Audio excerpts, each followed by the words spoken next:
عبداللہ Siddiqui. Head lines آپ نے جانی، اہم خبر آپ کو دیں کہ corps commander Karachi lieutenant general Naveed Mukhtar نے رینجرز ہیڈ کوارٹرز کا دورہ کیا ہے۔ کور کمانڈر کا پاکستان کے خلاف اشتعال انگیز تقاریر پر شدید تحفظات کا اظہار۔ یہی نہیں بلکہ کور کمانڈر کا یہ کہنا ہے کہ کراچی آپریشن آخری شرپسند عناصر کے خاتمے تک جاری رہے گا۔ لیفٹیننٹ جنرل نوید مختار یہ کہتے ہیں کہ کراچی کے امن اور ترقی کو ہر صورت یقینی بنایا جائے گا۔ کل کے واقعات کے بعد کراچی کا ماحول گرم ہے۔ کراچی میں قانون نافذ کرنے والے ادارے ان ایکشن نظر آتے ہیں۔ ایسے میں اہم ملاقاتیں بھی ہو رہی ہیں، اہم دورے بھی کیے جا رہے ہیں۔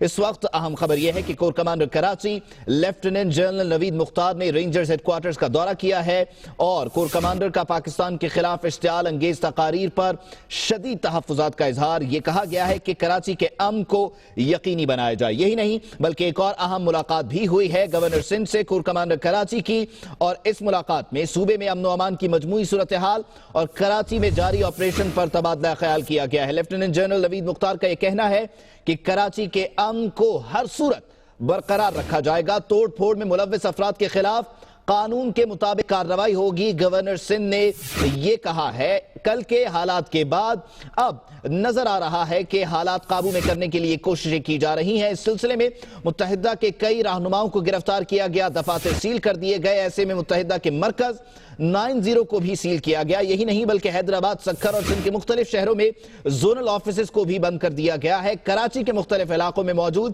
متحدہ کے سیکٹرز اور دفاتر کو بند کر دیا گیا ہے، سیل کر دیا گیا ہے۔ گرفتاریاں ہوئی ہیں اور آج کراچی معمول کے مطابق چل رہا ہے۔ خبر کی دنیا سے فی الحال اتنا ہی۔ باخبر رہنے کے لیے وزٹ کیجئے dunianews.tv اور دیکھتے رہیے دنیا نیوز۔